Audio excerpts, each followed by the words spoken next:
Welcome to Guide Guru. We hope this video helps. You start by isolating the root causes. Inspect where cars spawn and bottleneck. Once identified, rebuild one interchange at a time. Replace tight merges with roundabouts or direct ramps to reduce lane changes. Make sure to add a parallel collector road to pull local traffic off the highway. This reduces weaving and stalls. While you work, watch traffic heat maps and set speed limits to smooth flow. Adjust lane arrows so vehicles choose correct lanes early, not at the last second.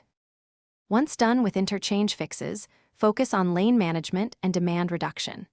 You should widen key highway segments to 2 or more through lanes and add 1 exit lane per roughly 1,000 peak vehicles to prevent backups. Make sure to deploy efficient public transit, bus, tram, or metro, parallel to highway corridors so commuters switch modes. Also, tune timed lights and set priority at major junctions to favor continuous flow. Avoid adding complex intersections near interchanges because they reintroduce turbulence.